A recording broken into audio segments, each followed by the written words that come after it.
All right. This is I was just looking at the page and I forgot so quick, 54th episode of the Running My Mouth podcast. I am your, not even gonna lie to you, quite tired host, Aaron, and allow me to run my mouth for a little bit. So I am officially 26. I think 26 is still mid 20s. I don't think I've entered my late 20s yet. It still feels kind of weird to say. I've never had like issues with like, ooh, I'm aging or anything like that before. But I don't know. The older you get, the more you do start to think about it. So it's like, I'm 26 years old. I haven't been kicked off my insurance immediately. I have a month, thank God, because I need it for now. But yeah, 26. How do I feel? The same. I will say, last year when I turned 25, I felt like my my back just like started hurting. It doesn't really hurt that much. I don't know. I don't know what was going on this time last year. But I am tired. This whole Chicago trip was supposed to be rejuvenating in theory, but honestly, if I want to have like a rejuvenating time, I just don't need to go anywhere. Cuz traveling it's not restful. I don't know where I got this idea in my head. Probably I don't even know. I don't know where I got this idea from that traveling is just so restful and I'm going to be so rejuvenated. I'm tired. Okay. I'm not super tired today, but coming back from this trip was just tiring. So I think, the next time I'm like, ooh, I need a break. I need something. I just need to stay home. Not even leave the house. Just stay home. Because I was so very tired, but I still had a lot of fun. I had a lot of fun in Chicago. I don't know if you can tell by my voice. It's mostly gone now, but Chicago did give me the ick again. I tried my very best to not get sick again because I really didn't want to. Because last time, I feel like I was sick for like a whole week. It was like a while. But before I even left, I was still in the city. I woke up my very last day feeling like I have a disturbance in my throat. And yeah, but thankfully it's been, I don't know, like a couple days. I feel better. Um so thankfully it didn't last very long. You know what? I think the things that I did sort of help. I'm not really like a woo-woo vitamins type of person. But I was like, oh yeah, I'm gonna get this like whole box of the Walmart brand emergency and I'm gonna take it every day. And I took it not every day, but most days, including when I got COVID, because I don't know, they say it's supposed to make you feel better, and I guess it did. Um, so I think, doing that maybe helped. I don't know. And, I had hand sanitizer and I was like washing my hands and all of that, but I guess it was all for naught because I ended up getting sick anyways. So it's like, okay. Okay. Well, anyways, this is going to be a primarily Chicago episode, but I do have a couple other things that I need to talk about, including. Okay, I was writing it on my list so that I don't forget because I will forget. So, day one of my. By the way, I think there is some disconnect now. There wasn't in the beginning of this podcast, but I do have a quote unquote main channel, even though I haven't. Well, okay, I upload on it. I have uploaded on it somewhat recently, but I don't upload on it as regularly as I used to, let's say 2 or 3 years ago. But it's just Aaron. That is my main channel. I uploaded shorts of my travels, including last year, but I like this year's a little bit better. Um, the shorts that I made anyways, because I feel like, I don't know, I'm a little better at making shorts, I guess. I don't know. Anyways, I made shorts. They're on my main channel if you want to watch them. A lot of video from my trip. Because, you know me, with this podcast, I do very little editing. So I took plenty of pictures and plenty of videos, but you will not be seeing them in this podcast, unfortunately. And if you're only listening to the audio version, I mean, you're only getting half the story anyways, but that's not super important for this episode. Anywho, first day, flew out of Jackson, and some people may disagree with me, and that's fine because, if I didn't fly out of Jackson, then I wouldn't have to stay for 5.5 hours in the Dallas airport or Houston or wherever the heck I was. I can't even remember. Um, I don't know which airport I was in. I flew to like all three airports in Texas. Dallas, Houston, and okay, there's more than three airports in Houston, but that little triangle area. I flew to like all three of those airports, and I can't remember which one I actually spent 5.5 hours at, but I'm getting ahead of myself. I flew out of the Jackson airport. I like the Jackson airport. You want to know why? It's small. It's petite. There's like one restaurant and nothing else going on in that airport. There's never anyone at TSA. The TSA line, you're going right through that TSA line. And chances are the flight's not going to be super full. So you might have, at the very least, the center seat free, So I like flying out of Jackson, and I'm not afraid to say it. Although, there's not, I guess, as many direct flights. Everyone I talk to questioned me, like, oh, is there a direct flight from Jackson to Chicago? And, like, I don't really know. I mean, I haven't looked. I only really fly Southwest. This might end up changing because all of the things that made Southwest, like, sort of good and, like, different, like the no assigned seats and not having to pay for bags, they're getting rid of that, which at this point, it's like, okay, then what's the point of your airline? You know, I, anyways, I'm not going to get into it, but I might be flying with a different airline pretty soon because they're expensive, low key. But also, it is because I'm flying out of the Jackson airport. I think that affects a little bit. But if I say JN to ORD flights, I don't. Yeah, United, there's a connecting flight. Delta, there's a connecting flight. American, there's a connecting flight. There's non-stop flights if I fly from MSY. What is MSY? I don't know. Airport in Kenner, Louisiana. Oh, I just popped the mic real bad. Kenner, Louisiana. Wow, if only I just drove all the way to Kenner, Louisiana. I don't even know how far away that is. I'm assuming I don't even know. I genuinely don't even know. Yeah, and the thing I was trying to avoid by flying out of Jackson, which is why I like that there's an airport like a not insignificant amount of distance away from me, is because the last time I went, I had to go to Birmingham because my dad paid for the flight, and he was like, no, you're flying out of Birmingham, it's cheaper, even though I had to pay for a hotel overnight anyways. And then on the way back, I had to drive 4 hours when I was, spent however long traveling. Still didn't get a direct flight, so it's like, what's the point? What's the point? What is the point? What was I saying? I was trying to avoid going to Memphis or freaking Birmingham or New Orleans because those are all... Birmingham is 4 hours. Memphis is, I don't know, like a little bit under 3, maybe like 2.5. And New Orleans is also a similar distance. And I wasn't trying to do that. I have a perfectly good airport just down the road. I'm gonna use it. Okay? And, I haven't really spent a significant amount of time in the Jackson airport to say whether or not, it's, like, actually good or bad or whatever. Like, there are no direct flights. I'm looking here. American, that's one stop. That's Delta, American, United. I mean, what other airlines? Delta, American, United, and obviously there's Southwest. This isn't even showing me Southwest. What the heck is going on with Google Flights? Not showing me Southwest. I don't even know what other, let's see. I don't even know what other freaking airlines fly out of here. It's got American, Delta, Southwest, and United. And those are the only 4. So, my options are unfortunately a little bit limited. And Southwest, like, just got here.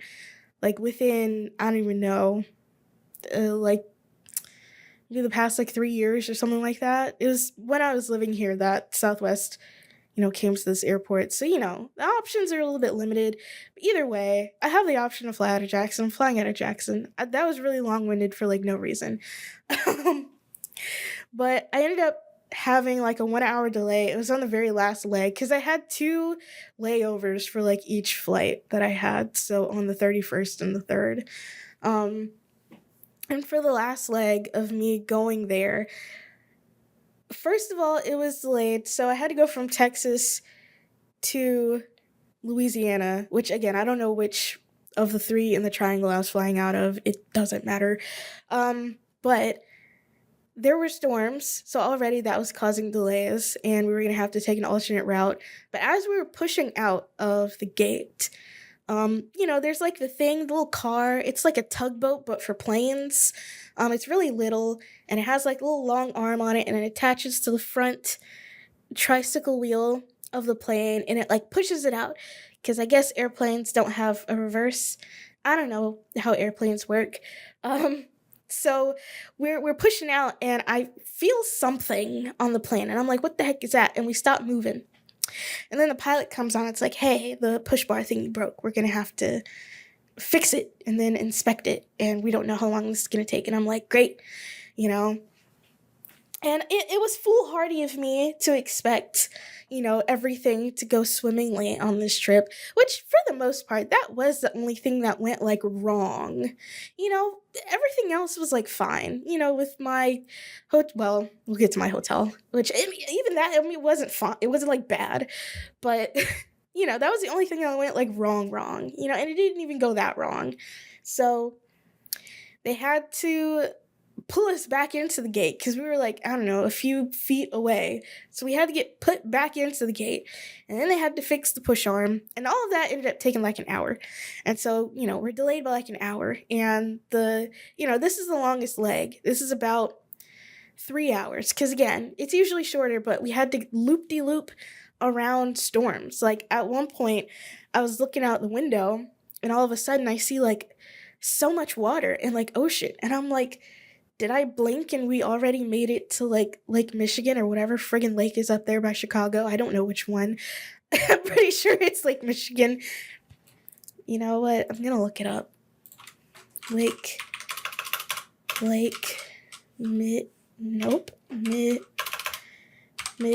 Don't you love it when I derail my stories by looking things up? It is Lake Michigan. I was like, did I blink and already we're like flying over Lake Michigan for some reason? But no, we were in the Gulf of Mexico because we had to go around, like down through Texas, through the Gulf of Mexico, and then up through Louisiana to go around storms. So that made it last a little bit longer than it should have. So it took about 3 hours for us to get finally to Chicago. And then, of course, if you've ever been to the O'Hare Airport, it is an ordeal to get out of there. It's not hard. It's not remotely difficult to get out, which is like, I've heard more than one person, or read, I guess technically, because this has all been online. I've read more than one person say that they just hate O'Hare Airport. It's the worst. It's just, it's so bad. The only thing really bad about it is that it's just big. Like, you land at the airport and you're going to be taxiing for about 20 minutes. Like, from wheels on the ground to actually getting at the gate, that's like 20 minutes. Because again, the airport is friggin' huge. It's like, what? Okay, no, it's not the world's busiest airport. That was Hartsfield-Jackson in Atlanta, I'm pretty sure, which I've also been to, and it also wasn't that bad. So it's like, what are y'all doing that is making your airport experiences so difficult? I will say this. I was traveling alone, and I was traveling without young children. So already I'm having like a really easy, really great time. So like maybe that's what's going on. I don't really know. And I also only had like 2 bags, like a carry-on and like my personal bag, like my crossbody that I bought for this trip. So it's like, what are y'all doing that's making these airports just like so difficult? I know they're probably getting there like 2 minutes before their flight. That's what makes it difficult. Embrace getting to the airport an hour before your flight, because you never know what's gonna happen. Me, when I travel places, I always allow, especially if it's somewhere I've never been before or somewhere that I've only been like a few times, like very few times, I always give myself things go wrong time. Like, I need time for me to get lost, because, I don't think I'm as directionally challenged as I used to be. I think I've gotten a little bit better. but I need getting lost time and I need things to go wrong time.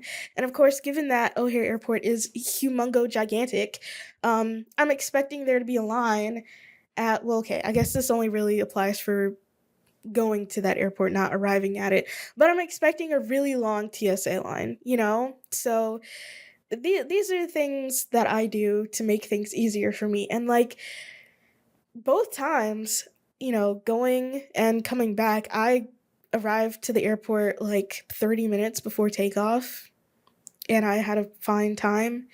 So it's like, you know, I am really curious as to what people are doing at these airports that are making it just so difficult. I can get being, you know, kind of directionally challenged and just like having trouble navigating a really, really big airport. I can get that. I believe me, I used to get lost like all the time, literally anywhere. So it's like I can understand, but also I can't at the same time. And I can only imagine that you're either traveling with a useless man or like six kids. And that would make it difficult. But that makes everything difficult. So like I don't know. I really don't know. Anywho, what was I even talking about? Get to the airport, O'Hare, right. That was, you know, mostly fine. Had to avoid some storms, but either way, you know. And eventually I get to my hotel. So, if you'll remember from last episode, the 31st was supposed to be the other Aaron's birthday bash. And even though I was like tired from doing what, sitting on an airplane, I don't know. I still wanted to go, but you know, I had made it to my hotel, I think like right at 7 o'clock, and the show would have started at 8, and it would have still taken me a while to like actually get there. But I was determined. I had to go. So, you know, I got dressed, I put my little makeup on. This is all in the short, of course. And I make the journey down to, I don't think it was like, no, it was in Chinatown. I make my way down to Chinatown and I walk all the way to this venue. And, you know, it's like, I think I'm like right at the end of maybe one of the first openers. Um, and to get there, I mean, it didn't really take that long, but I will say the journey from the Cremac Cremac Chinatown Red Line stop to Reggie's Rock Club at night, it was a little sketch. There were not a lot of lights, and it was a little like not a lot of people. So it's like I'm taking a lift back. I don't care. But yeah, I did make it to the show, thankfully. You know, but I only stayed for like one set because I was like, I'm tired. You know, maybe foolhardily. I don't know. Well, okay. To be fair, I bought the Frank Lloyd Wright ticket before I bought that show ticket, so it's like anyways. I had only stayed for one set. It was Coffin Rot. They were from somewhere in the Pacific Northwest. I could not remember. They're like how would I describe them? I don't know. Let's see if they're on Bandcamp. Let's see if they're on Bandcamp. Coffin Rot. Let me see.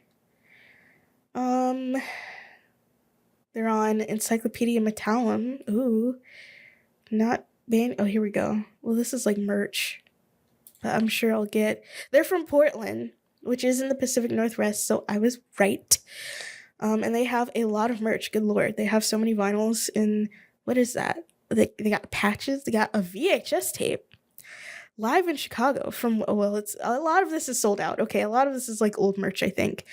But if I go to their music, I'm trying to find their genre. Let's see. Well, that's a demo. I mean, it doesn't really matter. What is this? Live at Reggie's, which is so interesting because that is where I was. And they said before their set that they hadn't been there since like presumably when this came out because this was recorded in 2019. So that's fun. What is this? Death metal. Old school death metal. What is that sound? Okay, that's like running water or something. Probably upstairs. I don't know. Oh, well, this is interesting. This last track on this Live at Reggie's, I guess this looks like a tape. This is like a J card on a tape, but this live album is featuring Aaron Pantke, which I'm assuming that is the Aaron who had the birthday because it's spelled the same way. And also, something that I didn't really take into account was that I, again, maybe foolhardily, was sort of assuming this to be like a kind of small DIY type show. I don't know why. I went on a website and bought a ticket. That's not exactly DIY. I was expecting something smaller. I don't know why. It was very silly of me. It was a real deal venue though. But being that it was a real deal venue, it also had real deal venue sound engineering. So it sounded really good in there. It sounded great. Shout out to Reggie's Rock Club. Um but there were also a lot of people. And I was like, okay, this is basically just like, this is a concert. This is not a show, okay? That was the vibe that I got. So it's like, you know what? It made me very appreciative of the shows we have here in Jackson that are a lot more, well, some of them are a lot more smaller and intimate. And I feel like I can, vibe, exist in the space instead of feeling like I'm at the House of Blues in New Orleans. Because if I had to compare, I would say that's the stage is about that size, but the crowd area, the floor, no, I think it was like kind of the same size actually, like the floor, and it had like a little balcony area. The balcony wasn't as big as the House of Blues in New Orleans, but the floor I feel like was about the same size at Reggie's Rock Club. Nice venue, just wasn't what I was expecting. And because it was kind of big, and I was like, okay, um, I felt, I mean, not 100%, but like a little bit out of my element. Like, you know, already I'm tired. Like my feet low key kind of hurt. No, they didn't hurt. I'm lying. They didn't hurt. My feet did not hurt on the 31st. Um, but like this is a lot. So I was like, perhaps I will not be meeting Aaron at his birthday. And also, the more I thought about it as I was there, the more I was like, this is kind of this is kind of strange. I don't know. Listen, if I had okay, I'm going to put myself in this other Aaron's shoes. If I had, right, thrown a show for my birthday, cuz I was considering doing that this year, but I just didn't. I might do it next year. Don't know yet.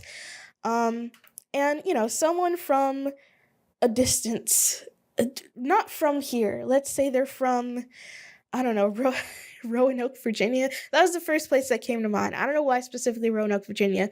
Also, that feels too close.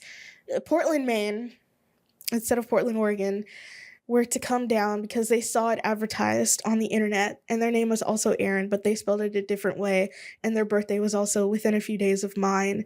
They didn't fly to Jackson specifically for the show, but they were coming to Jackson anyways. That show happened to be at that time. How would I feel? And honestly, I would be stoked if that happened, because I feel like that would be a really nice story. I am really into the idea of doing things for the plot these days, because I don't know, I feel like my plot line is just not as exciting as it could be, even though I feel like if I explained my plot line, whatever the heck that would even be, to a person, they'd be like, oh man, that's pretty interesting. Just like mid-level interesting, not like super interesting, not like super boring, but like, okay, there's like some drama, well, not really drama, but like there's some intrigue, I don't know. I thought if that were to happen to me, I thought it would be cool. But also, when I got there and I started thinking about it, I was like, I don't know. So I left. That's not why I left. I didn't leave because I felt awkward. I left because I was tired. I did enjoy Coffin Rot's set, though. They have a guitarist whose name I do not know, but who is really good, and I enjoyed watching them. So that was fun. That was very fun. But I was very tired. So I ended up going back to my hotel and sleeping, because the next day I wrote down all of the like highlights and stuff from each day, but like on my phone. The next day I would be going to the Frank Lloyd Wright house. I was very excited about this because I sort of wanted to do this last time, but I didn't really make any plans to do it last time because I was sort of in Chicago for like a thing. So, that was the thing that I was supposed to be doing each day, but I didn't because I've talked about this at length. I'm not going to relitigate it.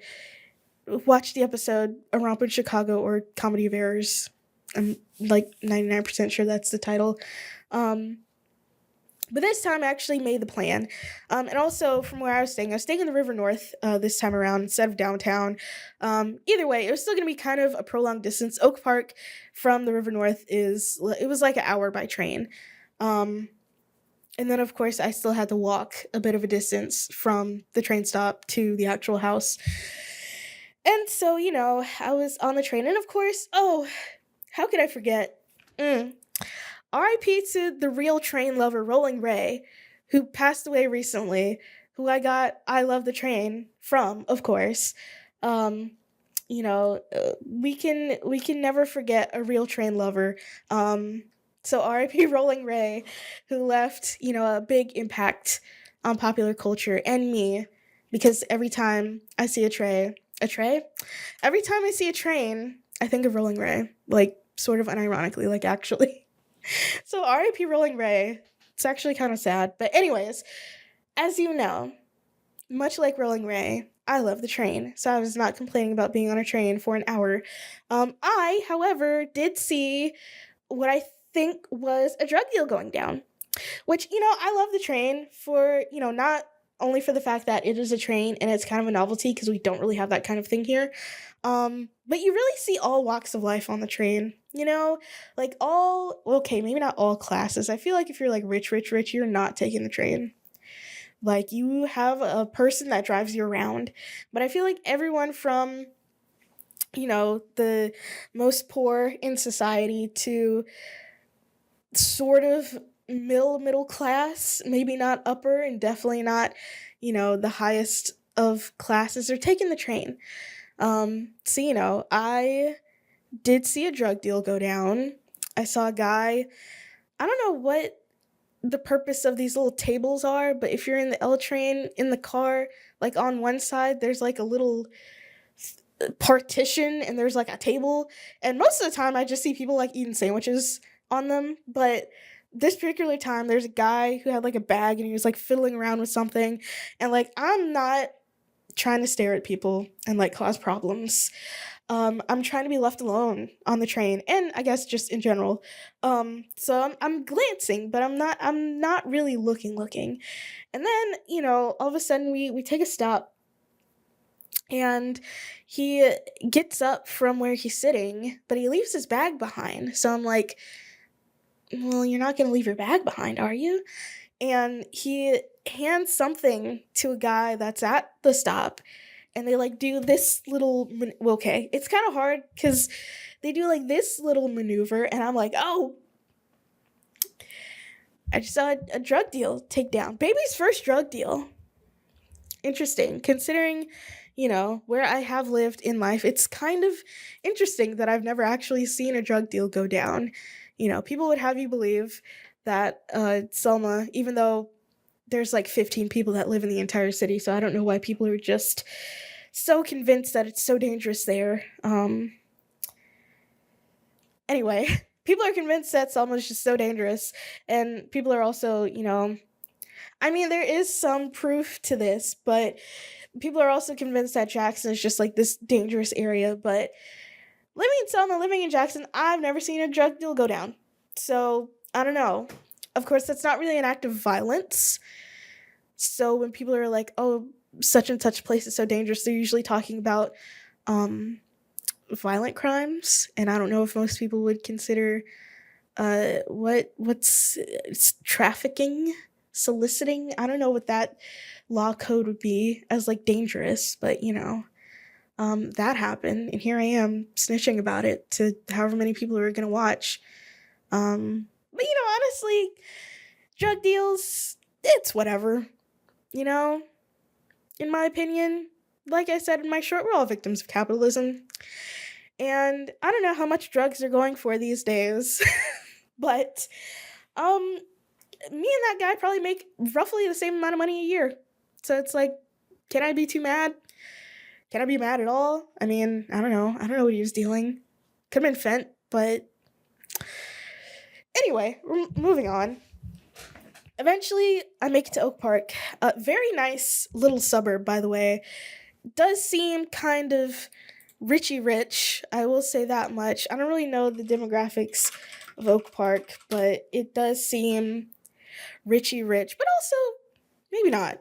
Maybe not super richy rich. There is a fly in here. Get away. Um, and also something else that I saw on the train was that there were a lot of people like getting on the train with like signs and stuff. And I was looking around, I'm like, man, there's a lot of protesters. I wonder where they're going. And they ended up going to Oak Park. And what I'd sort of forgotten about is, and I mean, this has been happening roughly every month for, I don't really know how long. I'm just going to say like a year, ballpark like a year. But the 50-51 movement, which I'm not super familiar with who they are. And I mean, I say they, but it's not like this is like very organized. I think there's like different collectives in like different cities and states, because I know there is a, I guess, contingent in Jackson, but they have protests on the first of every month, just kind of against the current administration in general. And I believe that was what was happening. And I managed to get some of it on my camera, not my phone. But that's in the short as well. And it was a very large group. Like there was a big line going down this like sidewalk, and it seemed to went on for like a while. But they were all gathered in Oak Park. I would imagine they would be in other places in the city as well, given that Chicago is just, you know, as large as it is. There's probably other protests going on in other areas. And I'm trying to get demographic informations. Let's see. I don't know how much this is going to help me figure out how, affluent a place is. I mean, it seems richy rich to me. Just like walking around and looking at the homes. But also, keep in mind, I was going to the Frank Lloyd Wright house. So already there's going to be a lot of nice houses on that street. And there were a lot of nice houses on that street. And I really like how the ones that Frank Lloyd Wright designed were, very recognizable, because something that I realized is that he is just all rectangles. All rectangles, all triangles, and you might get like a semicircle if you're lucky, but it's mostly just rectangles and triangles and everything. The ceilings are kind of flat, or the roof. Well, yeah, the ceilings are kind of like flat and low, and there's just a lot of lines and rectangles, and it's wide. So if you want to spot a Frank Lloyd Wright house, that's how you can usually. But something else that I didn't know is that, aside from those houses, there's also a bunch of like, I want to know if I'm using this term correctly. Yes, there are a lot of Queen Anne style houses, which is really funny because Queen Anne houses, they're very like kind of tall and like round, and Frank Lloyd Wright houses are kind of low and like flat and like square. So they really do contrast each other. Very nice to look at, very cute houses. I took, like I said, a lot of pictures. Most of those houses, I think like all of those houses that are on that street are private residences. People live there. So, and you have walking tours of the neighborhood. So I don't know if I could live in a place where walking by, I like know that people are just like taking pictures of my house. Which I mean, like, I guess that comes with the territory of living in a, artistically significant house. So like it kind of comes with the territory, I guess. Literally comes with the territory. So I don't know. But eventually make it to Frank Lloyd Wright house. It was a very pleasant walk. By the way, last year when I went to Chicago, it was hot. It was muggy. I felt like I was back here in Mississippi. It was real bad. I mean, it wasn't really bad. It was like in the 80s, like most of the time. So it was like tolerable.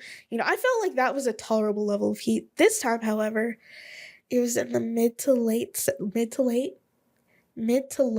70s. Nice and windy, nice and cool. It really felt like fall, and I love that. I loved it so much. Love the weather there. It was great. However, like a month previous, they were having a pretty bad heat wave, along with like most of the country. So it's like, it's cool sometimes. Other times, it's walking on the surface of the sun, which I think I would rather have sometimes walking on the surface of the sun versus here where most of the time you're walking on the surface of the sun. So, I think that would be a decent trade-off. However, they don't have AC in the apartments. They do not have central AC. I was looking and they don't have it. They do not have it in those houses. And I gotta have central AC, which, like, I get it. Like I said, most of the time it's fine. But some of the time it ain't. And what do I do when it's not? Rely on a window unit? I've had to rely on a window unit here in Mississippi, and it was the worst. I only lasted a year in that apartment for other reasons, but that was a contributing factor. I don't think I can live somewhere without central AC. Unless I'm literally in Alaska, which I've never lived in Alaska for a number of reasons, but I mean, they make it work. Do they make it work? I don't know, man. Global warming, I don't think they're equipped for it. But we're derailing. Took a lot of really great pictures inside of Frank Lloyd Wright House. I did get a trinket. A lot of the stuff in the gift shop was, I mean, it wasn't like super expensive. I didn't really have like a set budget for what I wanted to spend while I was there, but I wasn't really trying to buy anything like really expensive or really cumbersome because my suitcase was already like full. So it's like, it's not like I could have taken much back anyways. But I did manage to get a fridge magnet and a little postcard, and I can't show it to you because it's on my refrigerator with all of my other fridge magnets that I've collected. I think I'm going to become a fridge magnet collector. I've been collecting stickers. I've been sort of collecting vinyls. I've been sort of collecting tapes.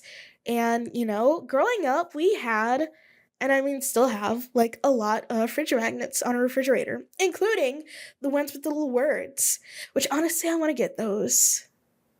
How much would those be? Hold on. Word fridge magnets, like the little black and white ones. Magnetic poetry, is that what it's called?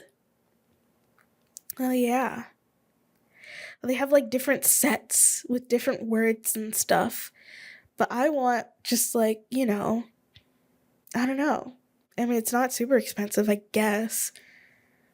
Yeah. Maybe I'll get that for myself. Anyways, growing up, we had a lot of fridge magnets from places that my parents had been. And yeah, I think I want to carry that on. That was always so cool. Like, I love a house with a bunch of magnets on the fridge. Because, like, if you don't have fridge magnets, have you ever really, like, been anywhere? I love a magnet. And that's why I think more bands should have fridge magnets as merch. I will buy one. 100%. If I like your band and sort of like your music. But either way, I love a fridge magnet. And, stickers are cool. The patches are fine. I'm not really a person who has like a battle jacket, so that doesn't really, appeal to me. But fridge magnets, I will go up for a fridge magnet. And I don't know how much they cost to produce. I'll put that out there. But the ones that I've bought, just like in general, fridge magnets don't cost that much to purchase. To produce, whole other story. To purchase, not that much. Considerate bands. I've said this a couple of times already. Maybe you'll start listening to me. And get some cool merch that I can have on my fridge. Which, eventually you're either going to have a refrigerator that's like on the corner so you can put magnets on the side, or just get another refrigerator. I don't know. Get a mini fridge. A little mini fridge in here with a bunch of magnets on it. Anyways, what was I even talking about? The Frank Lloyd Wright House. It was nice. The walk there was nice. The walk back was also nice. Because again, it wasn't too hot. But I will say I made a mistake in the footwear department. And, you live and you learn. I had recently bought these very cute Doc Martens sandals at Journeys recently, like last month or whenever. Fun fact, the lady selling them to me asked me what school I went to. And another person also, while I was on this trip, assumed I was in college. So, even at 26, even at my big age of 26 years, I still look like I could be in at least college. So, that's something. Even if I am old, nobody will know because I don't look it apparently. Honestly, okay, looking objectively at myself, do I look 26 years old? I don't know. Because what does a 26-year-old look like? You know, I don't really know. I can't really, I mean, apparently to most people, no, but I don't know. I've never really been someone that's looked my age. I've always looked younger than I am and also sounded younger than I am. In my early days when I was doing YouTube, I would frequently have my comments turned off because I they probably do still do this, but if there is a minor that appears in your video, YouTube will automatically disable the comments. Actually, I don't think they still do this, but also I don't watch YouTube videos with children in them, so like how would I know? But if you're a minor and you're like visually a minor, then YouTube would turn your comments off. And that would happen to me a lot, like frequently. So even to the algorithms, at one point I looked like a child. So yeah. Anyways, footwear mistakes. I wore these really cute Doc Marten sandals because, I'd worn them to work and to maybe like one show, and they're comfortable. They are comfortable. However, I also have very small feet, and I think these shoes are legit just like a little bit too big. However, they're already a size 5. My regular size is a size 6. The Doc boots that I have, I think, are like a 7.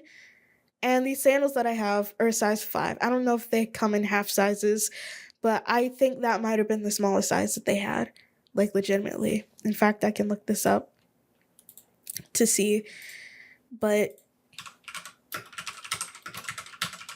I'm like 90% sure. Here are the actual ones that I have. What sizes do they come in? Why can't I just go to the dang website? Oh, that's crazy.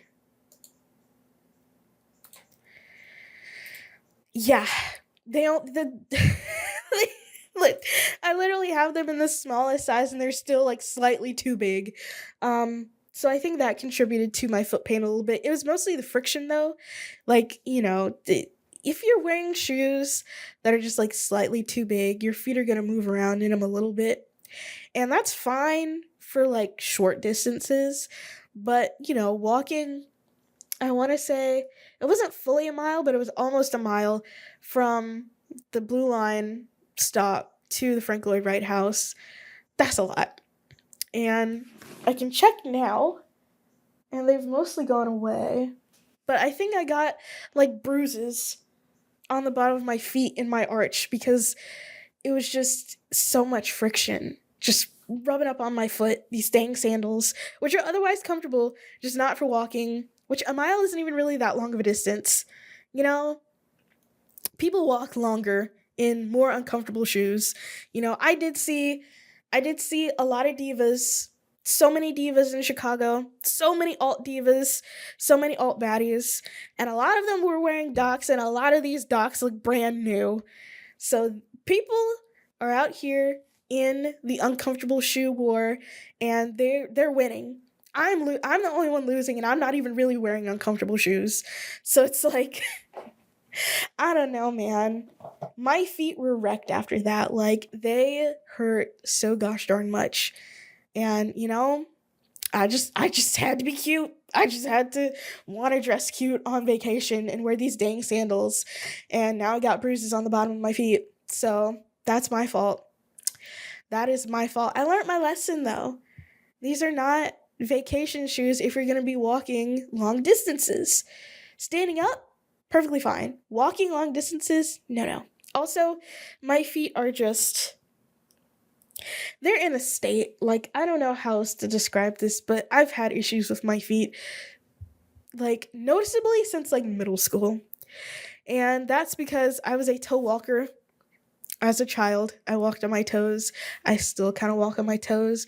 You're not supposed to do that. I know that now as an adult, but now I can't put the toothpaste back in the tube. I mean, I don't think it's like too late to do what you think about me being a toe walker, but I mean, do I want to do anything about it? Maybe that would eliminate my foot pain a little bit. Anyways, we're not talking about my dogs. We're not. So the Frank Lloyd Wright House is fun, and I got food. I will say, for this trip, the culinary experience that I had was rather lackluster. I think I should have, you know, been a little bit more adventurous with my choices. I did have a list. I had a list. I didn't get any of the stereotypical things. No deep dish, no hot dogs. I didn't go to Mr. Beef because I just figured it would be crowded. And also, I just figured it would be crowded. And Italian beef sandwiches, I don't know. Listen, I love a sandwich. Like, this is known about me. I am a sandwich lover, but waiting in line for a sandwich, I don't know. Okay, I was looking at my list. So, I ate at this place called Bombay Eats, and honestly, it was a nice little place that may or may not have been a chain. It sort of looked like a chain, maybe a little bit. The food was fine. I got like a lamb bowl, and it was like kind of whatever. Like I said, I do wish I would have been maybe a little bit more adventurous culinarily, but also I can only eat so many times a day. And I was, breakfast maxing on this trip and I especially had to do it on the first because if I didn't, then the first time that I would have eaten that day would have been at like 3 o'clock and I would have been passing out. So anyways, I did have Shake Shack though, and I will say I like Shake Shack. I had the Dubai matcha chocolate latte. That's not matcha. Nope. Okay, no, I'm saying the meme. I had the Dubai chocolate milkshake. There's no matcha in it. There were a lot of pistachios in it, and I didn't know that. And I thought it was gonna be a chocolate milkshake, but it was mostly just pistachio. And they just like coated the cup with like chocolate, and it was just fine. Like, if the chocolate bar tastes like that, it probably doesn't. It probably tastes more like chocolate because there's actual chocolate that you can taste instead of it just being decoration on the cup. So for that, I'll give it like 5 out of 10. Because, it's still a milkshake. And milkshakes are pretty good. But there's a lot of fibrous material, which I'm assuming was like shredded pistachios. Anyways, aside from that, I do like Shake Shack. I wish we had it here. I've had it in New Orleans, but I don't think there's one. Okay, that's not. What the heck is Shake Shack Nutrition? That's trademark infringement is what that is. 'Cause literally, what is this? It's in some friggin' shopping center, and it's probably like a green smoothie place. Anyway, and we have Steak and Shake, but Steak and Shake is not Shake Shack. She will never be Shake Shack. And, I like Shake Shack. It's a vibe. I was going to say mainly because it reminds me of being on vacation, because the only time I've had it has been on vacation. Like, when I went to New Orleans last time, and also in Chicago. So, maybe we don't need a Shake Shack. Maybe we can leave it to the vacation spots, so that I'll have something to hold on to. Anyway, culinarily, this trip wasn't really hitting on much, and that's mostly my fault because I wasn't being adventurous enough. But either way, the food that I did eat was fine. So the next day, after day 2, the first was the second, which was my birthday. I got a lot of nice messages from my coworkers, and my mom was, of course, the first one to text me at like 3 o'clock in the morning. Because that's just when she's up. She's just up. Like, what? My mom's not even old. That's the thing. My mom's not even remotely old. She's not even in her 60s yet. But she's been waking up at 3 o'clock in the morning, I swear, for like the past, like my whole life. I don't know what's up with that. I don't know. What? I have asked her why she wakes up so early in the morning. And another thing about my mom is that she is a napper.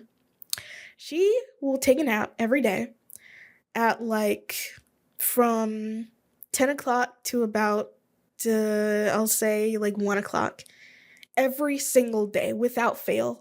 unless she has like stuff going on, my mom will be asleep from the hours of 10 o'clock to 1 o'clock, and I know not to call or text her because she's going to be asleep. This has been a thing for like her whole life, apparently. I don't know if it's a medical thing or what, because I also get tired in the middle of the day. However, that didn't start happening until I was in college. So, I don't know. That's just the way she is. Either way, my mom is up at 3 o'clock in the morning every single day. It was so crazy living at home because, you know, well, okay, she didn't do it while I was living at home, but anytime I go home, she'll do it because she is the only one there. Like, 3 o'clock in the morning, she's stomping around, turning on every single light in the house, turning on the TV to max volume in the living room, and there's only like my door protecting me from the living room sounds.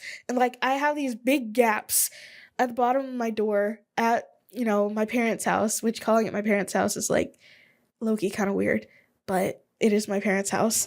So I'm getting all of the sights and all of the sounds, and it's waking me up at 3 o'clock in the morning. So anytime I visit home, it's like I can never sleep in because the house just turns on like a machine. All the lights are on, the TV's loud, and she's stomping around. And it's like, why? For what? Go to bed. It's 3 in the morning. Anyway, my mom was the first one to text me happy birthday. And honestly, that kind of made me remember something. So I used to be friends with someone, and our friendship sort of dissolved when I was in college. And that was like a whole thing, which I've never discussed it on the pod or even on my last pod, but I talked about it kind of out. Is that a plane or a Anyways, I don't even know if any of this is getting picked up on the mic. I'm just staring off into the distance. I had this whole falling out with one of my friends, not the friend that I'm talking about, but I had a falling out with one of my friends over something that he did. And that friendship also, the one that I am talking about, sort of ended up getting caught in the crossfire, maybe unfairly, but it was, honestly, I'll just tell the story, whatever. Basically, I was friends with this guy. We were in gifted together like all elementary school up until middle school, and in high school they don't have gifted anymore. You just have honors classes. But we were in the robotics team together. I'd known this guy for a while. We didn't really start being friends until I was 14. Because we had to work together for like some robotics team stuff. And eventually, when I was in high school, he like confessed his feelings for me. I'm not gonna lie, hindsight is 2020. I handled it really, really bad. I was low key kind of mean about it. And I shouldn't have been. But despite all of that, we remained friends, even up until college. I of course went to Belhaven, where literally no one from my high school went except for me. And my friend and the one that I had the falling out with and my other friend both got full rides to a university in Alabama. So that's where they went. They were roommates, and they were roommates. It wasn't like that. They were roommates in college, for the very least for like 1 year. And we would still keep in touch. We'd see each other anytime I came home. He lived like down the street from me, back home. So, it wasn't that hard for us to keep in touch or anything like that. But one day, it was after Christmas break. I want to say sophomore year. It's been a while, so I'm having trouble remembering. But I want to say it was sophomore year. And for whatever reason, that Christmas break, while I was at home, I was just like tired, and I was like pretty much just sleeping all the time. Oh, goodness. I was tired and I was sleeping all the time during that whole break, and we saw each other maybe like a couple times. And so he had texted me being like, man, I wish, we saw each other more. And I was like, yeah, I felt a little bit of responsibility for it, being tired and sleeping all the time. We didn't really get to hang out as much. And so I was like, yeah, I guess we should have seen each other more. And he was like, man, I wish we could like visit each other. And neither of us had cars at the time, and our schools were like far. They were far apart. Maybe like 4.5 hours apart or something like that. It was far. But neither of us had a car, and I wasn't really intent on trying to, drive or be driven that far just to see him. Because I mean, we were talking like every day, texting every day, and like talking on the phone like every week for like hours. So it's not like, we were so separated, and he was like, I had an Android phone at the time, so it's not like we could FaceTime either. And so, this is pre COVID. So our only options were like Skype or I don't know. Was Discord really a thing? Discord was kind of a thing at the time, but like not really. But either way, I wasn't on Discord, so it didn't really matter. Um, so yeah, Skype was like our only option. And long story short, he was like, show me your boobs on video. And I was like, what the heck are you freaking talking about? Like, what? It like came so out of left field for me. Like, it was truly disorienting how out of left field it went because I had thought that he was dating someone at the time. In fact, me, him, his girlfriend, and his girlfriend's sister all went hiking that previous summer. So it's like, which was like, I don't know, not that long ago to when this happened. And I was like, what, brother, what the heck is going on? I thought you were, what happened to the old girl? And he was like, oh, we broke up like 6 months ago. And we were at the level of friendship where we were pretty much telling each other like everything. So it's like, how did I not hear about this? Like, what on earth? And I was like, basically, I kind of crashed out over it all because, like, at that point, we had been friends for like 5 years. Our friendship had withstood the distance of college. Like, what the heck is going on? And it's like, what I ended up doing was I ended up telling the other friend. And he, I guess, sort of maybe talked to him on my behalf. Because I was like, I didn't really know what to do. Because, like, how do you even approach? I've never been confronted with such a situation before. So I was like, I don't really know what to do. So I'm going to talk to our other friend, who was, a very level-headed person. Even though we were all young at the time. He was a very level-headed person. And so I explained the whole situation to him. And it really messed me up for, like, 2 days. Like, I used to use this one mood tracking app. It was called Dailyo. Because people were doing the little pixel thingies for their year to like show how their mood was throughout the year or whatever, and basically that was what it was. I remember those 2 days back to back were like DEFCON red terrible bad days for me that year. And I also distinctly remember the only time that I could not think about that was when I was in my editing class for my film program. So that was another thing.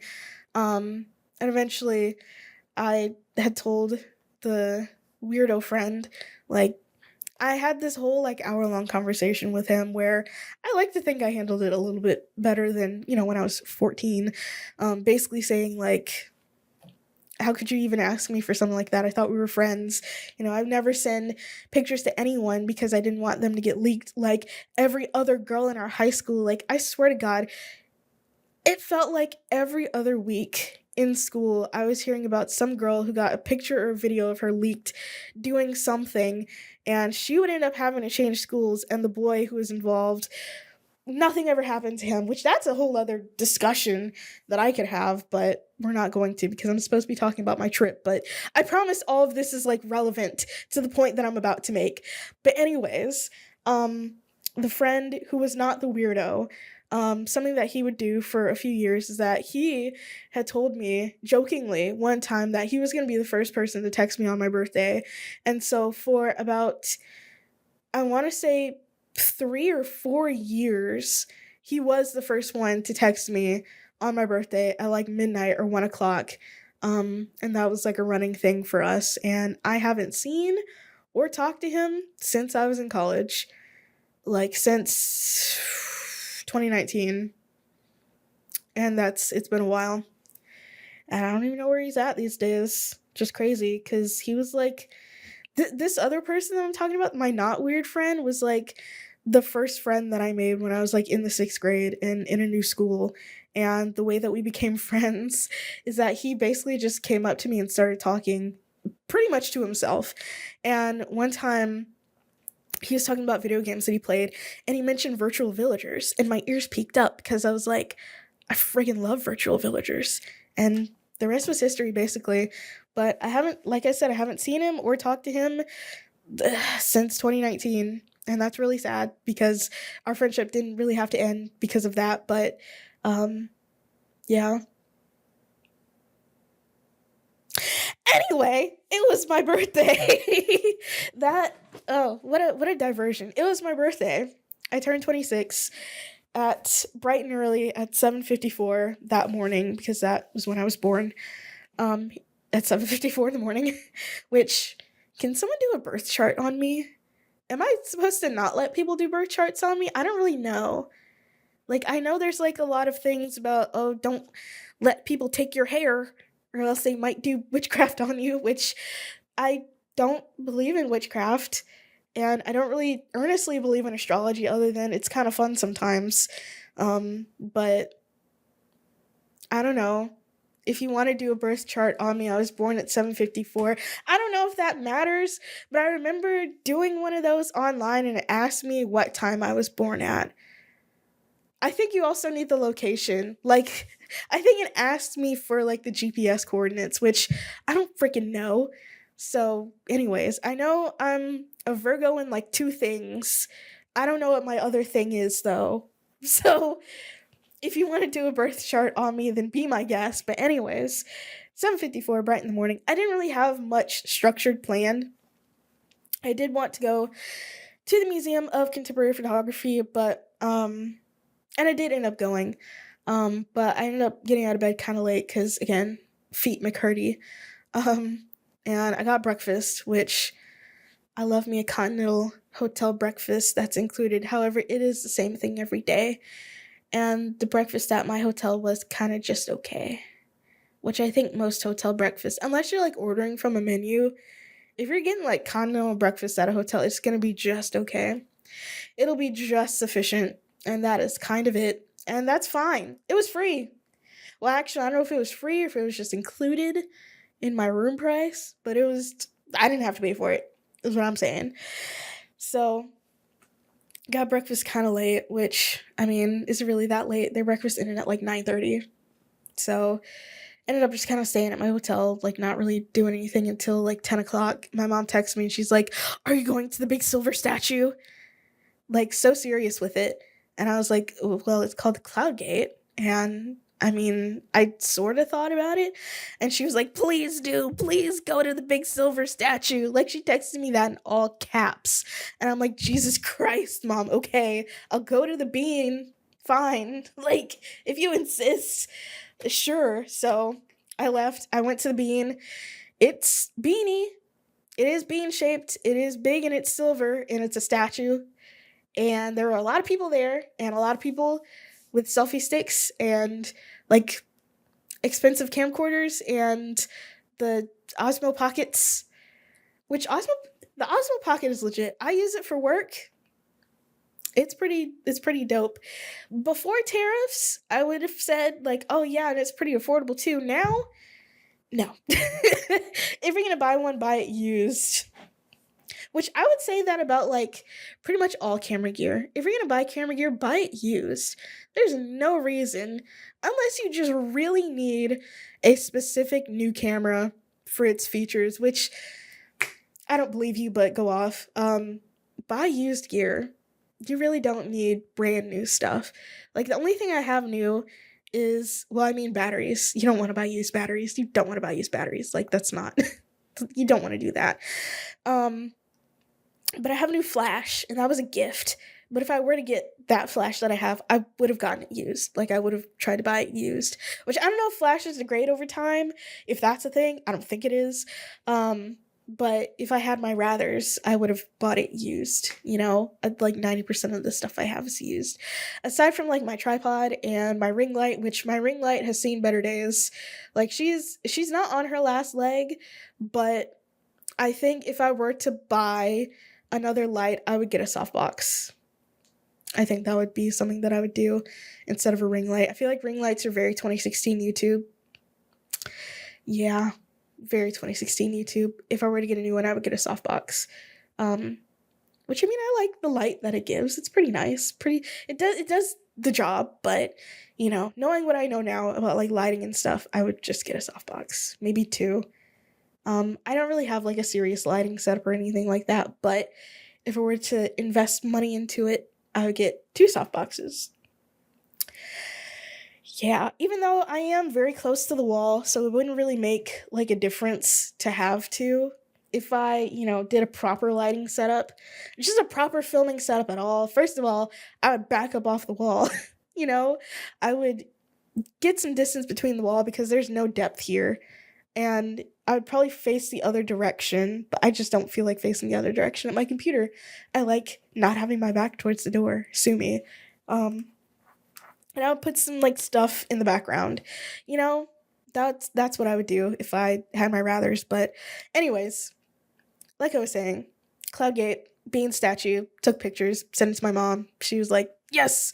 I don't know why she was so excited for me to go to the bean, but I mean, I guess it is the quintessential Chicago experience. So I did one tour. Well, okay, I guess the Frank Lloyd Wright House is sort of touristy, but only for like into, architecture, specifically that architect. But the bean is like tourist trap touristy, except you don't really have to pay anything to go and look at it. You just kind of go and look at it. It's public art. And also the park it's in is like really nice as well. There's like, stuff there. There are some food trucks. I did not partake in the food trucks. But they were there. And I mean it's a nice park. By the lake. Yeah, it is by the lake. So yeah, they had like a little pavilion. I saw on Google Maps that one of them is called like the J. Pritzker Pavilion, which I don't know how long J.B. Pritzker has been governor or what else he's done. Oh, there's another J. Pritzker. This is a black and white picture. Who is this guy? An American businessman and part of the... Is J.B. Pritzker a Nepo baby? Okay, never mind. But the governor is also named J.A.Y. Pritzker. So never mind. It's not named for the governor. This guy died in 1999, the year that I was born. He purchased he was the founder of the Hyatt Corporation. Okay. So what is he to him? Children, let's see. Nope. What? Anyway. But I didn't know the Pritzker dynasty existed. This is the first that I'm hearing of it. What's his relation to the other one? Let's see. I don't really know. I'm not about to look this up, so never mind. In all likelihood, the pavilion is not named for the governor. It's named for this other dead guy. So never mind. That did surprise me. You learn new things every day, don't you? Wow. Anywho. Went to see the bean, and then I eventually made my way down to the Museum of Contemporary Photography, which is inside Columbia College, which is like an art school. And on my way there, I did see a lot of art school kids, a lot of alt divas and alt baddies. So yeah, that was fun. Went in, didn't really know where the exhibit was, but I saw like a security guard looking guy sitting at the, far end of the hallway. And I approached him and he's like, oh, do you have your ID? Or did you get your ID? Now, do you have it? Did you get it? I was like, my ID? He's like, did you get your ID? And I was like, oh, I'm not a student here. I'm just looking for the exhibit. And he was like, oh yeah, it's back the way you came. And I was like, thanks. And not really that many people there. It was a smaller exhibit. I mean, it wasn't like, it is a whole museum. It is a whole museum, but it's not like a super large museum. I would compare it to, I guess, the Margaret Walker Center at Jackson State. I don't know why that took me so long. Where it's just like kind of one aspect of the campus, and it is a museum, but it's also small. Like you could see everything in maybe an hour, maybe less than an hour, honestly. And that's about as long as it took me to go through the whole exhibit, which was like 3 floors. And it was cool, but it was small. But they had a new exhibit. However, I didn't really spend too much time there because I made the grave mistake of listening to the Wet Dry World of Albums, Alphabets by trophy scars. And I don't know, I've talked about this before. I don't know what it is about this freaking album that gives it the negative emotional aura. But, on my birthday, I was like, okay, I want to have a contemplative time. I want to have contemplations. I want to think about things and where life has led me to this point. And so I was like, okay, I'll listen to the Depression album. And that tanked my mood. Big surprise. You go into Wet Dry World and you get sad. Who could have seen that coming? I don't know why I chose to do that. I do like it as an album, but I will say it is the negative emotional aura album. I have to be in a specific mindset to be able to listen to it. And I was not in the right mindset. So I ended up being just like in a mood, for a number of reasons, which I can elaborate on later. But, just the whole fact that I was, in this place far from home on my birthday by myself, I did feel a little strange because of that. And, it's my birthday. I'm getting older. My birthday is usually, okay, not usually. In the past, 2 years, my birthday has been a time of tribulation. So I'm remembering, all of that. And it's like, why did I listen to this goddamn album? Great album. Not great if you're in a delicate emotional state, which I was at the time.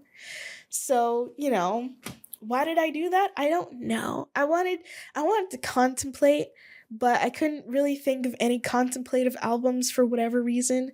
Because, for the most part, as I was walking around the city, which I've said that I don't recommend this before, but honestly, I do recommend it. You just kind of have to look like you know where you're going. Don't look lost. Otherwise, something might happen to you. I don't know. You might look like a target. But I feel like I have a leave me alone face when I'm just out and about. I hope. Maybe. So I don't know. Nobody really ever bothered me while I was out and about, even when I was out and about at night. So it's anyways, walking around a city and listening to music is that's a god tier activity. I love doing that. Walking around, looking at stuff, listening to music. Perfect vacation activities. So yeah, I put myself in a weird headspace with the Negative Emotional Aura album because I'm a silly Billy. Also, not everybody knows about the same things that I do, so I have to explain them. I call it the Wet Dry World album because, back when, which they're still really popular iceberg videos, but the first iceberg video, which was about Super Mario 64, one of the entries is Wet Dry World has a negative emotional aura. I forgot the reasoning behind it. I think it's because Wet Dry World looks like a village, and the village is abandoned, and it's ooh, where did the people go? Ooh, this is kind of creepy. That's why it has a negative emotional aura, but also I don't really know. So, but that's why I call it the Wet Dry World album, because it has a negative emotional aura, which the album actually does. So, anyways, so yeah, already I was in a state, and so I go back. Well, I don't go back. I go and have some food. I went to a restaurant that I went to last year called Mingin Cuisine. It's sort of downtown in that area. 10 out of 10 food, really good food. Again, I wish I was more adventurous. I was just going places that I was familiar with, but either way, good food. If you want some good, I think it's specifically Cantonese sort of food, dim sum type food. It's pretty good. I liked it. I liked the last time I had this tea, this some kind of Thai tea. I don't know what flavor it was, but it sort of had a tobacco-y aftertaste. But it wasn't unpleasant, and it was really good. So yeah, walking around, sipping on a Thai iced tea, listening to music, looking at stuff. I felt like a city girl. Having a strange emotional time. I felt like a city girl. I am Carrie Bradshaw. I don't know if that's what she was doing in Sex and the City, because I was never watching Sex and the City, but I feel like walking around, listening to music on my wired headphones, sipping on a tea, and looking at buildings, I felt like a city girl. I felt like a city girl and I kind of loved it. It was kind of a vibe. I'm not gonna lie. It was kind of everything. Um, you just can't do that down here, you know? We just don't have the infrastructure for walking around and looking at stuff and sipping on a tea and listening to music in my wired headphones, unfortunately. It turns out the people yearn for walking around looking at stuff, sipping on a tea, listening to music on your wired headphones. That is Maslow's hierarchy of needs, except it's the whole triangle. Yes, I figured it out. I figured it out. Um, I really hope my recorder doesn't die, but if it does, I have my battery, so it's not that big of a deal. Anywho, what was I saying? Yes, I was in a weird space. So I went back to my hotel, and the previous day I had taken a nap. And taking naps on vacation is like the number one thing that makes me mad, especially when I'm on vacation with my parents. I'm like, doing things on vacation that you could just do at home just makes me mad. Like when we went to Hawaii, we went to a freaking TJ Maxx. Like, why are we didn't, it's not like anybody needed a specific article of clothing. Like, oh, I need an extra pair of pants. Like, no, we were just going to browse. We're in Hawaii. We're in the most beautiful place on earth, and you want to be inside of a TJ Maxx. Oh my gosh, that is still perplexing to me, and it's been like a couple of years. Like, I don't know how you're in the most beautiful place on earth and you want to be on the inside of a TJ Maxx. I don't get it. Anywho, similarly, taking naps on vacation, which, like, I'm not gonna lie, in my tired era, I do get it. Like sometimes the nap takes you. Like sometimes the nap really does take you. Like I can't even lie. I get it now. I get why one might take a nap on vacation because sometimes you don't have a choice. But you know, I still didn't want to be napping. I napped the previous day. I woke up at like 6 o'clock. I was like, well, this is lame. Now it's about to be dark out. I didn't want to do that again. So I just ended up going back to my hotel and just sitting down, contemplating again, being in a weird emotional spot. And eventually, I had, in my list of things that I wanted to do, I was like, oh, I want to go to the lake and take pictures at sunset, which sort of doesn't work because the sun is on the opposite side. Like sunrise, you'll be able to get like nice pictures on the lake. Sunset, the sun is behind you, diva. Diva, the sun behind you. Mama, the sun behind you. So it's like, oh, I didn't really think this out. Sorry for not looking at a compass before I went out. Either way, I ventured out from my hotel to find the lake. I mean, it's not like it was hiding from me or anything. I just walked in the direction of the lake and I see this like big freaking highway between me and the lake. And I'm like, there's no pedestrian crossing for me to get to the other side. So eventually I have to go like, I think I ended up, my actual direction of travel was like south, but I had to go down to find like this pedestrian walkway that I could, get to. And I was honestly just walking aimlessly because when I saw that highway, I was like, well, I'm not getting to the lake now. Like, how am I going to get around this? I'm not going to be jaywalking on the highway. Like, there's too many cars and they're going too fast. And there's no stop signs. Well, there were stop signs, but there were no crosswalks for me to get to the other side.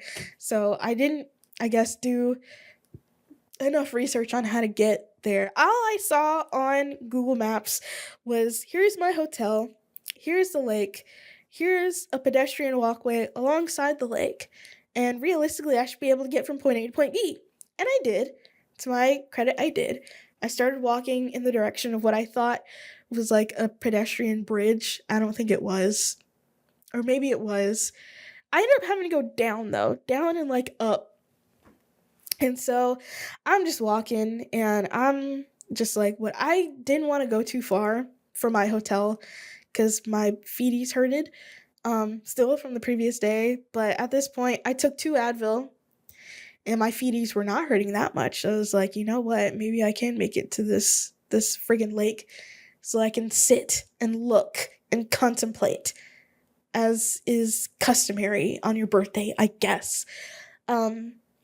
And so, I keep walking and I keep walking, and eventually, in the horizon, I see the wheel. Yes, the Navy Pier Ferris wheel. Did I say that right? Navy Pier Ferris wheel. Yeah. And I was like, I wonder how far away that wheel is. And I keep walking and I keep walking and I'm like, it would be really fun to get on that wheel, wouldn't it? And I keep walking and I keep walking and I'm like, I'm getting on that wheel. I'm getting on the wheel. But first, I had to figure out how to get to the wheel. Now, could I have just put it in Google Maps and been like, take me to the wheel? I could have. But for whatever reason, I didn't. I was like, I'm just going to keep walking in the direction of the wheel, and hopefully my feet will take me to the wheel. And so eventually I get to the pedestrian underpass to get, there's like a little beachy area. And I didn't really want to walk along the beach because I was wearing sneakers and they were like mesh sneakers. They were like Nike shoes. And I was like, I really don't want to worry about getting sand in my friggin' shoes. So I'm going to kind of avoid this. So I walk through this like little park area and I lose sight of the wheel. And I'm like, the wheel's got to be around here somewhere. So I just keep walking in the same direction that I was going. And eventually I do see the wheel. And now I'm like actually by the water. It's like this kind of like harbor-y place. And there's like a bunch of boats. I don't know if they're personal boats or commercial boats or whatever. They were boats. And so eventually I get to I think it's some kind of children's museum. And it's like, I don't want to go into the children's museum. To try to get to this wheel, there has to be like a side way. Because I feel like I can see, a staircase in the distance. But there's like nobody over there. But also keep in mind, it was literally Tuesday. And, people vacation at all times of the week. But given that it was literally Tuesday, there weren't a whole lot of people there. Kids are in school and it's like 5:00. People are going home from school and work, so it's like there's not a lot of people over here. So it did look a little bit deserted. But I saw like a little staircase that looked like it went up to the wheel, but there's nobody there. So eventually I just find a group of white people and I start following them because they look like they're going in that direction, and they are going in that direction. There's this like big long walkway, but I started to panic because there's like all these like planters, like all these like flower pots, like these concrete, like really tall planters. Like you couldn't just like step over them. You had to hoist yourself up if you're gonna get over them. And I was like, man, I put myself on the gosh darn wrong side of these friggin' planters. That's what I get following random white people around. So eventually though, I walk what feels like a really long way. I'm not gonna lie. It felt like a long time. I keep walking. I'm going in the direction of the wheel. I can see the wheel now. I keep going down the wheel, not down the wheel, down the walkway. And eventually we get to a crosswalk and there's like a way for me to get out. And so I go up the stairs and I am in the right place. I'm at the little mini amusement park at what I am assuming is the Navy Pier. And aside from the wheel, they have like the big swing that swings you around, and they have the big drop that drops you, and also like a carousel. Which obviously a carousel is a baby ride, and I'm not a baby, not anymore. I haven't been a baby for a while. So like that's not going to appeal to me. And the big drop, I've done the big drop like once. And one time was enough. I'm not doing it again. I cannot be convinced to do the big drop again, I don't think. I don't like a big drop. I mean, it was honestly it was thrilling, as a thrill ride is, but no, not again. Not again. And it's not really the fact that it takes you up, it's that it drops you.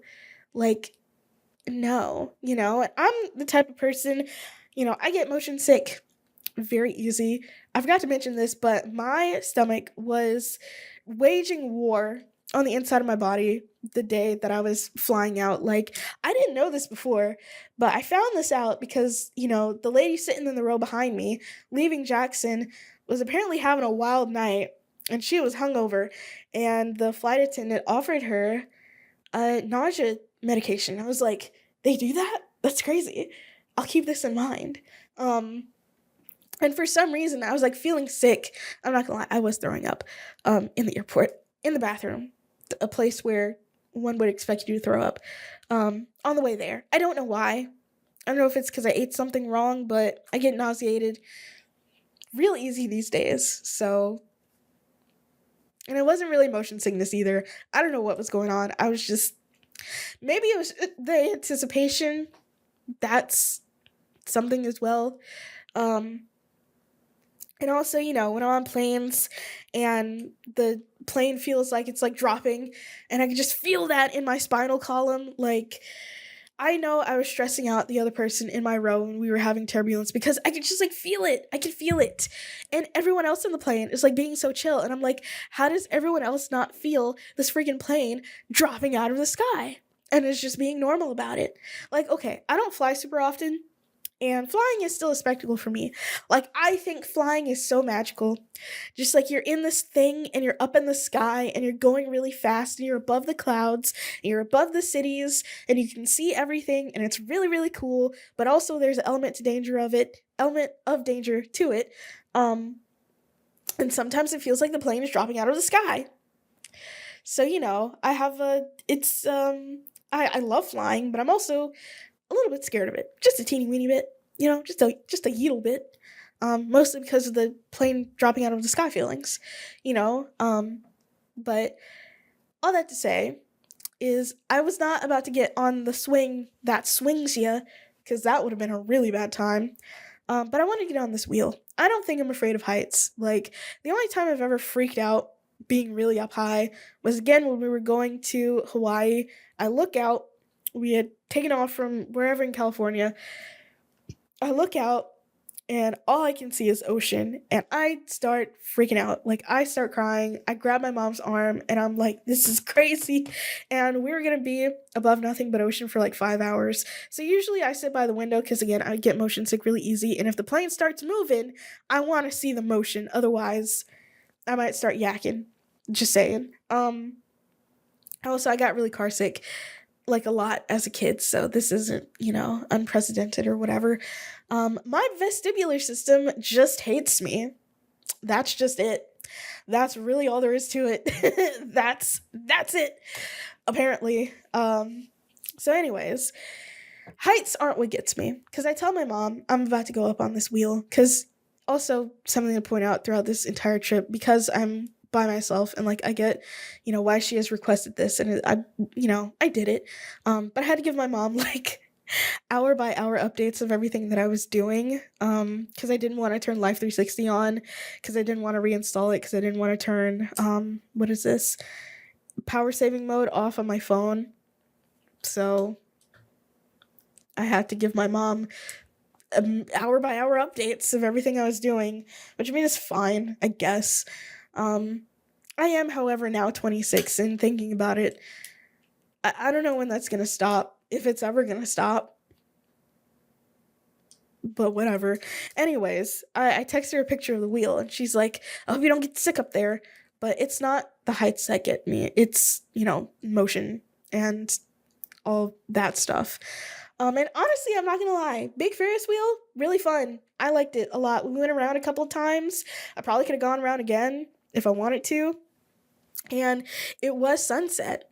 And, seeing, like, you can see basically, well, not the whole city, obviously, but you can see a good deal of the Chicago skyline from the Navy Pier Ferris wheel, and seeing all of that at sunset. It was really nice. It was a really nice time. I had a really nice time, and it was really cool and really fun.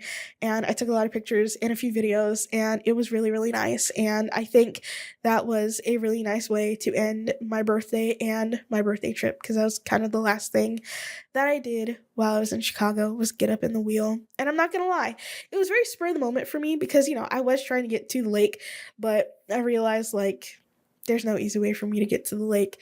And, I'm not a very spur of the moment kind of person, which just is really a very minor spur of the moment type of thing, so it's not like groundbreaking or anything like that. But for me, it kind of was, and also something about me, again, as someone who is directionally challenged, gets lost very easily. I'm not someone who ventures out from, places very far, because I don't want to like get lost. But I ended up doing that this time, not getting lost, but venturing out far, and it ended up being fine, you know? I, for a long time, and honestly still now, could not play Minecraft without a minimap mod because I would just get lost in the vastness of it all. But maybe I should, you know, not. Maybe I should, you know, play Minecraft without a minimap mod. Maybe this is growth. Anywho, that was, my trip. On the way back, spent a long time in airplanes and airports. I slept for like the entirety, pretty much, of the flight from Chicago to whichever friggin' one in Texas. Had to be Dallas. Yeah, it had to be Dallas. Not that it matters, but from Chicago to Texas, I slept like the entire 2.5 to 3 hours. Like I was out, so I was just so tired because I had to wake up. I woke up at like 4. I wanted to wake up earlier, but I ended up waking up at 4. And that morning, as I was waking up, I was like, I feel a disturbance in my throat, and I was like, man, I'm coughing. I'm like, this isn't nice. My throat is scratchy. What's going on? Did Chicago give me the ick again?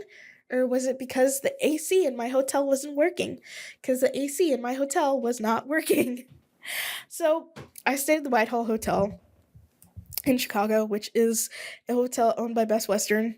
And I mean, yeah, it's a decent hotel. I mean, for the location, the location is fine. The price, it was the cheapest that I could find in that area, for the time that I was there. I only paid $515 for the entirety of my stay, which was, 3 nights? Something like that. So that was a pretty good deal for Chicago, and for, the now times prices, that's pretty decent. But I don't think I'm spoiled. I do enjoy the finer things, but I don't think I'm spoiled. But compared to last time, and the hotel I stayed at last time, which was the LaSalle Hotel, which, hold on, I don't think that's the name of it. It's just called the LaSalle Chicago. It is $448 a night. I didn't pay for a single thing. My dad paid for it all because he travels a lot for work, and therefore he, has hotel points and can afford these kinds of things with hotel points, and the fact that he has traveled a lot for work. This was a really nice hotel. Like, I'm looking at the Google pictures. This was really nice. Like, it was an upscale hotel. Like, the bathroom is nice. The bed was nice. It was a king-size bed.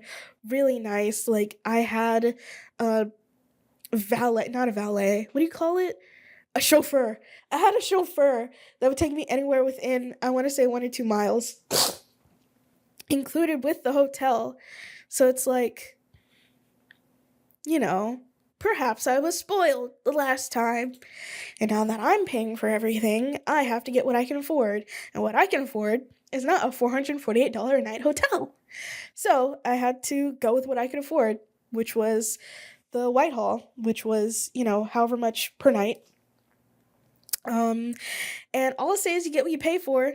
The room was pretty small. The bathroom was nice. My shower had no water pressure at all. Now, could I have said all these things to, the front desk people, and could I have possibly gotten a different room with working AC and a functional shower? Yes. Why didn't I? I don't know. I just wasn't worried too much about it, to be completely honest. I was just happy to be there. To be completely honest, I was just happy to be there. So it's like, it wasn't too hot. Like, if it was like hot, then, I would be like, my AC doesn't work. Please help me out. But, it was like 80 something degrees. It was like 81 to 82 degrees inside the room, which is pretty hot. But it was like cooler outside than it was in my hotel room. And I was on the 5th floor, which is not very high up for one of these hotel buildings. Versus, I want to say I was on like the 17th floor at last year. So, and my view was the adjacent wall of the building next to the hotel. So not super great. Versus, the great view, which, I mean, I don't know. Is looking at the tops of buildings like a great view? To me, it was. I'll say that much. To me, it was a great view. And I got a lot of nice pictures of that view, but you get what you pay for. And what I paid for was a place to sleep, essentially, in a somewhat centralized location. And that was it. No bells, no whistles, free breakfast, but that's really it. And I didn't really end up paying as much as I could have been paying for that area for that time. Because, I mean, keep in mind, it's Labor Day, and that's like a traveling holiday. People travel on Labor Day. The only reason I'm usually traveling on Labor Day is because it's my birthday. Like, that's the holiday. My birthday is the holiday, not Labor Day. And it just so works out that, I get that free day off because, people fought on behalf of laborers to do that. I don't really know the history of Labor Day. I'm not even gonna lie to you. So, like, I don't know. But yeah. Basically, I need to start staying at some Marriotts. Staying at some Hiltons, because I need these points. Maybe if I build up this huge travel history for, how long has my dad been doing this? Like 15 years? Then, like, yeah, I could stay at some nice hotels in 15 years, but perhaps I am spoiled. I want to stay at nice hotels now and eat at nice restaurants now, even though I do not make nice hotel and nice restaurant money, but perhaps I am spoiled. I just like the finer things, including nice hotels and nice restaurants, which honestly, I don't know. I still want to do a tasting menu type of restaurant. I guess it's just going to have to wait until somebody decides to open one up here, or I don't know, I go somewhere where that is a thing. But something that I kind of realized doing all of this traveling is I don't know how much more solo traveling I want to do. And I am not even really sure what I mean by that, because obviously I still want to go places. Like, I want to go to Chicago again next year. I don't know when next year, at some point, maybe in like October. But like, I don't know. There are several instances where I was doing things in Chicago where I was like, man, this sure would be nice with another person there. But like, it's kind of double-barreled because I don't want to travel alone, but also I want to be in control of everything and do things when I want to and go wherever I want when I want. So it's like those are sort of incompatible desires. So it's like, I don't know, but yeah. There's just one of the many contemplations that I had is that traveling alone kind of sucks. I like traveling with people. The minimal traveling with people that I've done recently has been work trips, so it's like I am working, but it's still been kind of fun, especially the ones where we've been able to stay overnight. Like, I've had a nice time, and I mean, that's only happened like a couple of times. And when I say a couple of times, I do mean a couple. But still, it's like, it's fun. Maybe I just need to learn how to go with the flow a little bit better and relinquish control so that, things can be fun. But I guess I would have to find people to go on trips with first. So, yeah, that's that on that. Which, I mean, to be fair, I am literally going to Furnace Fest like next month, like pretty soon, like in a couple of weeks. I mean, more than a couple of weeks at this point, but pretty soon. So it's like I'll get a test drive for that, and hopefully it goes well. I think it will. I think I'll have fun. They weren't threatening to cancel the festival, but they were like, "Oh man, we haven't sold as many tickets as we would like," which I guess had the intended effect of selling more tickets. So, that's cool. And then there's a local band from somewhere, don't know where, that has the opportunity to open, which is cool. I will say for this, I am definitely sort of going with the flow a little bit more because the lineup this year, I mean, the lineup is cool, but it's not the 2021 lineup. Mm. That 2020, actually, let me look. Maybe I'm misremembering. Furnace Fest 2021 lineup. Oh yeah. Yeah, it wasn't 2020. Well, hold on. That's 2 or that's 3. What is the one that I'm thinking about? Is it 2020? Was this even around in 2020? Couldn't have been. Maybe I'm thinking about 2022. No, I'm not. What the heck am I thinking about? There's one lineup for Furnace Fest where I was like, yeah, this is it. Was it? It couldn't have been. No. The heck am I talking about? Well, anyway, all that to say, I'm looking forward to taking more trips with friends. However, given that the one, like, friend trip that I took as an adult went not great, um, I suppose, cautiously optimistic. Because, yeah, that was like a whole thing, but also, anywho, I'm not really getting that. Not now, anyways, because I've been talking for an hour and 40 minutes. But, I'm back. Obviously, everything went well, except for me getting the ick from Chicago again, which I'm not very happy about, but it appears, the worst of it's over, so it's like, that's fine. But I had things that I wanted to do while I was here on, my time back. I will say it was really nice because my coworker surprised me with a cake. And I really wasn't expecting it. Like, it really did sneak up on me. And I was like, oh, this is so nice. So, that was fun. But I did really want to go see Dead Register in Vicksburg on the 4th, but I got home on the 3rd at like 8 o'clock. It was late. I unpacked and I slept and I woke up on the 4th and I was like, okay, we're gonna go to Vicksburg. But I was like, are we? I have to go to work the next day. I worked on Friday. Like, I was out the entire week except for Friday, which honestly I should have taken Friday off, but I need to save my days for Christmas because, I want my week off for Christmas. God forbid I don't have a week off for Christmas. Anywho, I wanted to save my days off, so I was like, whatever, I'll go to work on Friday. It'll be fine. And I mean, it sort of was fine, but I was like, do I really want to drive all the way to Vicksburg? And, the show's probably going to end at like 10.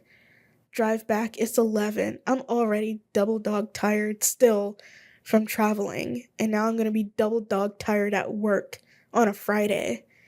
And I ended up, again, I didn't end up taking a nap on Thursday. The nap took me. And I went in my bed at like noon. Or no, that's not true. I went in my bed at like 2 or 3 o'clock, and I did not get out of that bed until 6. And I was like, there's no way I'm going to Vicksburg like this. Like, I'm so sorry. I hope the show was fun, though. It was a really fun lineup. I haven't seen any pictures or videos from the show, so I'm assuming it still happened. I don't know. I don't follow Dead Register on Instagram. Perhaps I should. But yeah. Hope it was fun. Seemed like it was fun, but I wasn't there. But the show that I did go to was on Variety, which honestly I was like, man, do I want to go to this one? Because I was still double dog tired. And I was like, no, I'm gonna go. Like, I'm gonna go. It's gonna be fine. And so this was the Colo Human Instinct, mostly satire and Shangri-La show at CS's. I brought my camera and took pictures. I have not looked at them yet. I have my SD card sitting right here. So they might be looked at soon, but given that it's 8 o'clock, maybe not today. I'm not even gonna lie. Maybe not today. It's 8:30 p.m. So perhaps not, and it's Sunday. So perhaps not. But something that I hadn't realized until I actually got to the show was that I hadn't been to a show here in Jackson in over a month. The last one that I went to was in July. Like, actually, it was July 25th. It was the Noise show, the charity Noise show. And that was the last one that I went to. because I didn't go to any of these other ones. And, I have all of these on my calendar, but that doesn't necessarily mean that I went to them. So I had to go back in my my camera roll to see, I always take videos at shows. So if I go to a show, I'm gonna take a video at it.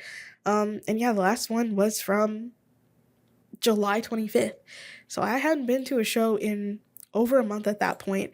And I didn't realize this, but apparently my absence has been noted. So that's interesting.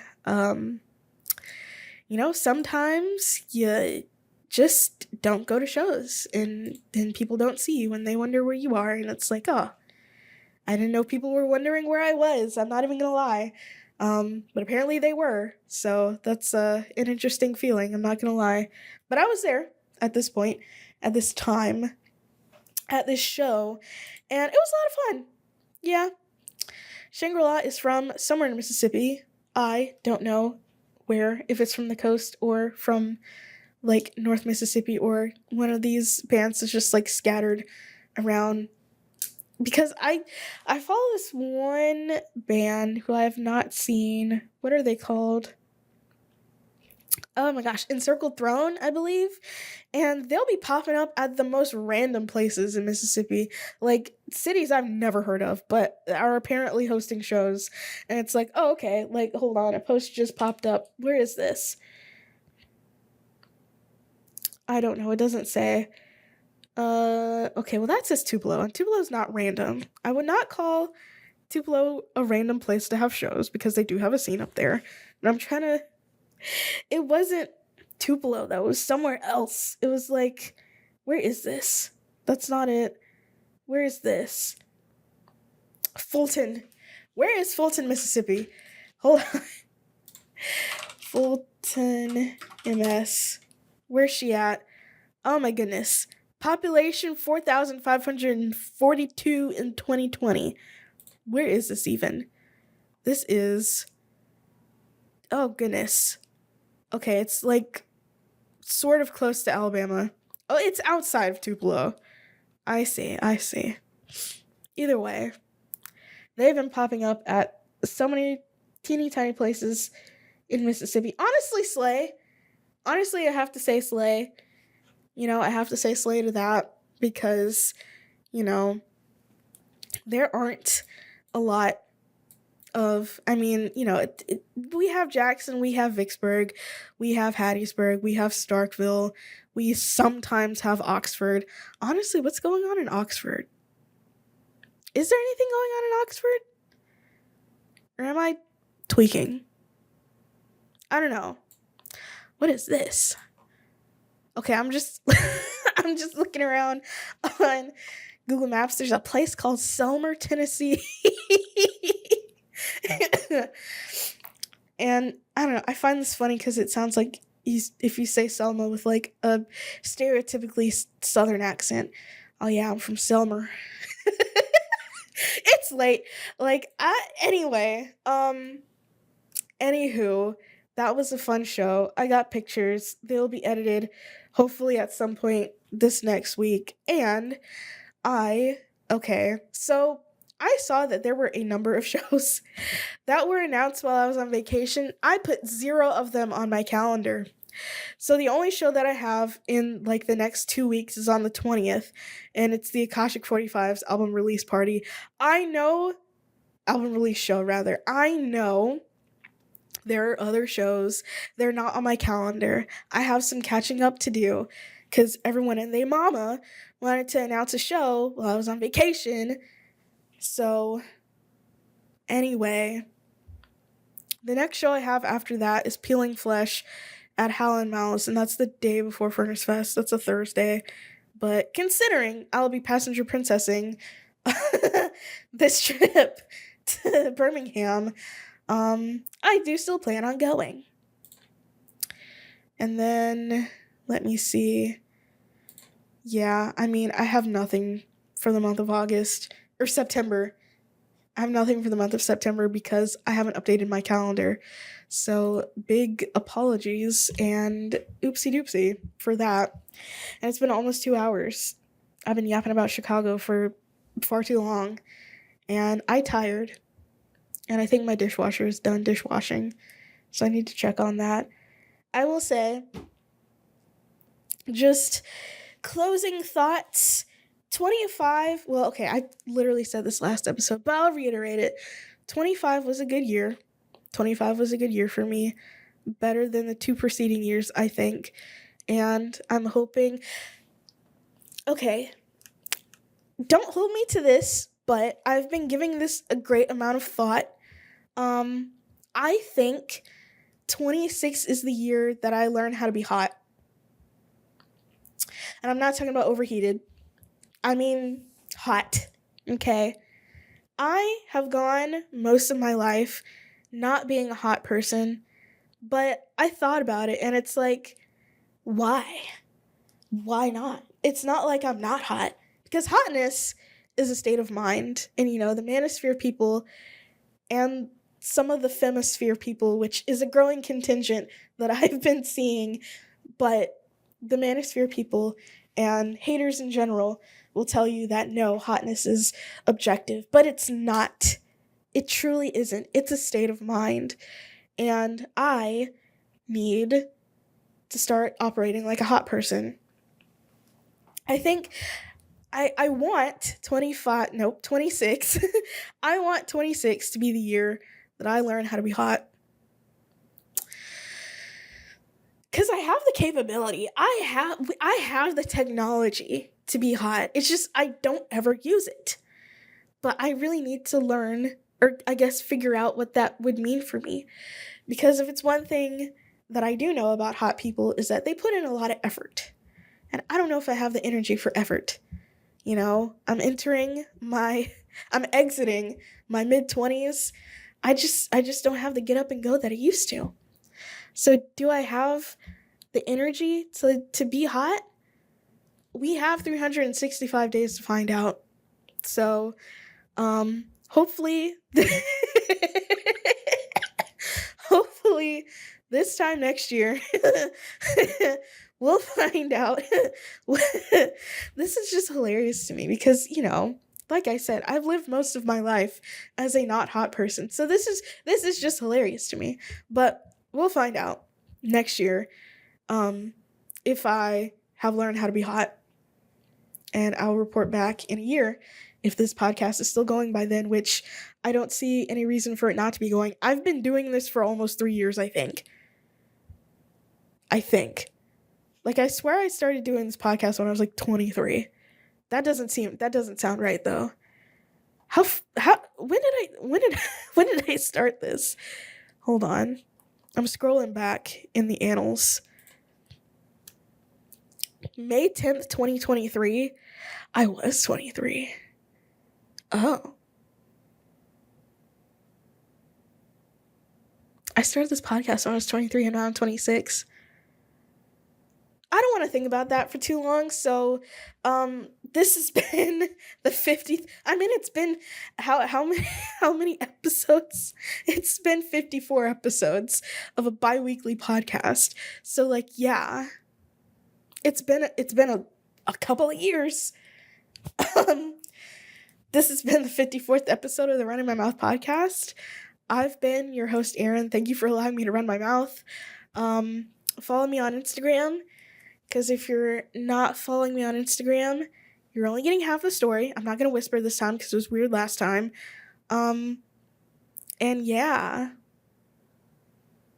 It's late and I'm tired, but my house is clean, my food is cooked, and my bills are paid, so I feel pretty good. And I got money left over, which is making me a little bit paranoid because now I'm thinking, like, is there something I forgot to pay? Like when you've like paid all your bills and your rent and you still have money left over, it's like, okay, what's going on? I'm sure it's fine, but I also don't know. But we'll figure that out later. Anywho, that's it for me.